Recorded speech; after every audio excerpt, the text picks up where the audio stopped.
हरियाणा के पानीपत में जो घटना घटी उसने पूरे देश को झकझोर कर रख दिया।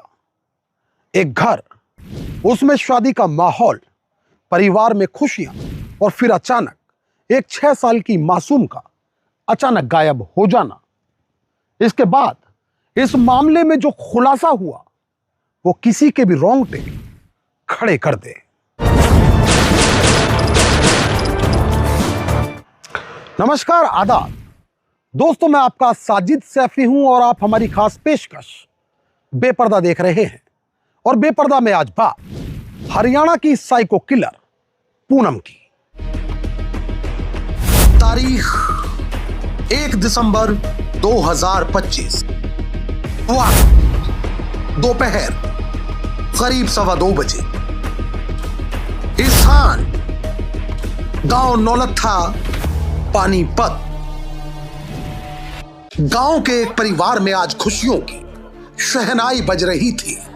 बेटी की शादी थी, मेहमानों का जमघट, बच्चों की किलकारियां, हर तरफ रौनक, हंसी और उत्साह। लेकिन इन्हीं आवाजों के बीच एक सन्नाटा चुपचाप परिवार की ओर बढ़ रहा था।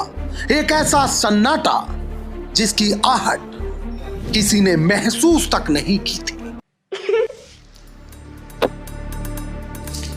ढोल ताशों और शहनाइयों के बीच 6 साल की मासूम विधि की आवाज दब गई।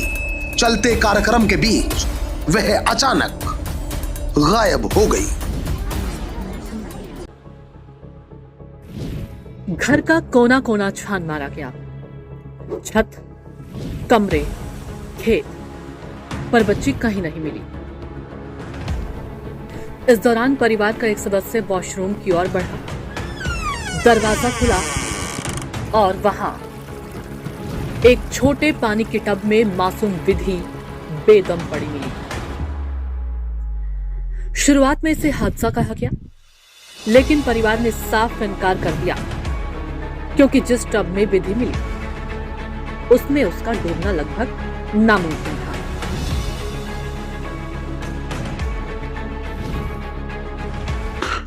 दबी जुबान में एक नाम उभरा, पूनम।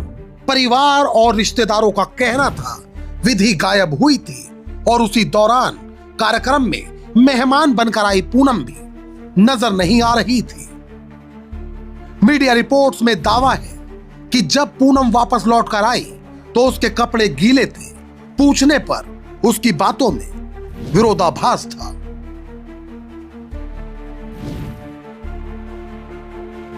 सवाल खड़े हुए, क्या पूनम ने मासूम की जान ली? और अगर हां तो क्यों? और 6 साल की बच्ची ने उसका क्या बिगाड़ा था? आइए पहले समझते हैं पूनम आखिर है कौन। पूनम एक साधारण परिवार की पढ़ी लिखी महिला, एमए और बीएड तक पढ़ाई। 2019 में नवीन नाम के युवक से शादी, एक बेटा शुभम। ससुराल वाले उसे शांत, मिलनसार और नर्म स्वभाव की बहू बताते थे। ऊपरी तौर पर वह एक बिल्कुल सामान्य महिला दिखती थी, लेकिन उसके भीतर एक अंधेरा चुपचाप पनप रहा था।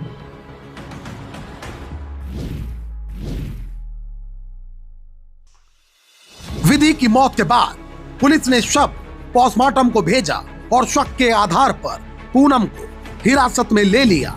शुरुआत में पूनम ने नई नई कहानियां गढ़कर पुलिस को गुमराह करने की पुरजोर कोशिश की, लेकिन जैसे ही पुलिस ने तकनीकी साक्ष्यों के साथ सवाल किए तो पूनम टूट गई और फिर खुली वह परत जिसने पूरे इलाके को सन्न कर दिया। क्योंकि पुलिस सिर्फ विधि की संदिग्ध मौत की जांच कर रही थी, जबकि पूनम ने कबूल किया कि वह इसके पहले 3 और मासूमों की जान ले चुकी है। और चौंकाने वाली बात, उसमें उसका खुद का बेटा भी शामिल था। कहा जाता है कि पूनम ने जिन भी बच्चियों की जान ली उनकी उम्र 4 और 10 साल के बीच थी।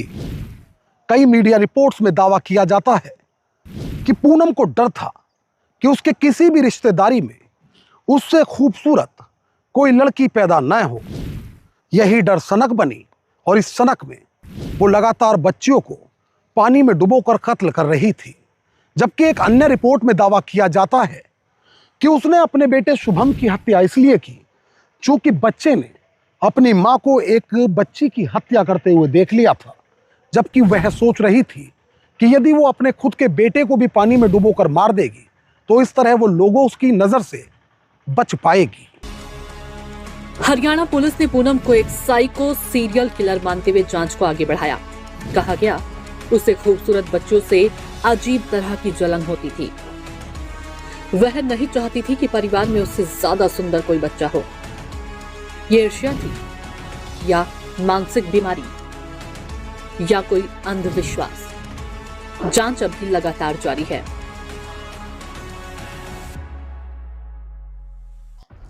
घटना नंबर 1, पहली मौत जनवरी 2023, स्थान भावड़ गांव, सोनीपत। 12 जनवरी 2023 पूनम के बेटे शुभम और उसकी ननद की बेटी इशिका दोनों पानी की हौद में मृत मिले।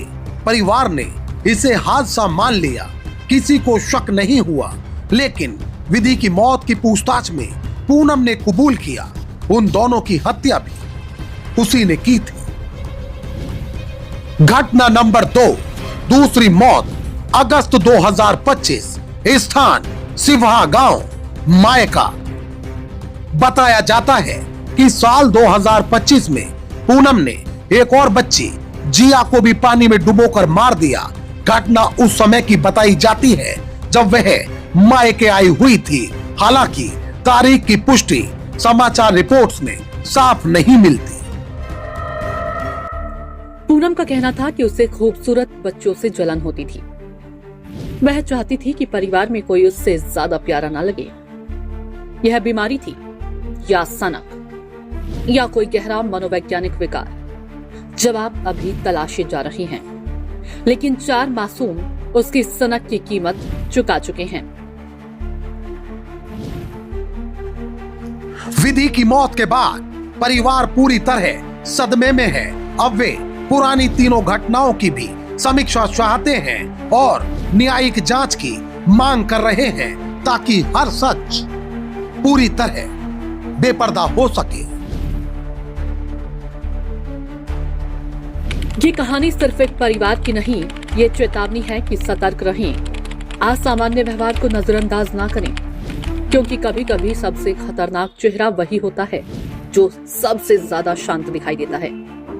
मोहित भाटी और अमजद राणा के साथ मैं साक्षी, क्राइम स्टोरीज अड्डा। तो दोस्तों, फिल वक्त मुझे दीजिए इजाजत, लेकिन यदि आप क्राइम स्टोरीज अड्डा पर बेपर्दा के और भी एपिसोड्स देखना चाहते हैं तो हमारे चैनल को तुरंत सब्सक्राइब कर लीजिए, बेल आइकॉन दबा दीजिए। इस रिपोर्ट को लेकर आपकी क्या राय है वह भी आप हमें कमेंट करके जरूर बताएं। और यदि आप चाहते हैं कि हमारे चैनल पर क्राइम की कहानियों का सिलसिला आगे भी मुसलसल बदस्तूर जारी रहे तो हमें सपोर्ट करिए, हमारे वीडियोस को ज्यादा से ज्यादा लाइक और शेयर करिए। एक और नई कहानी के साथ हमारी आपसे फिर होगी मुलाकात और क्राइम स्टोरीज अड्डा पर फिर एक नया चेहरा होगा बेपर्दा। तब तक के लिए आदाब, नमस्कार, जय हिंद।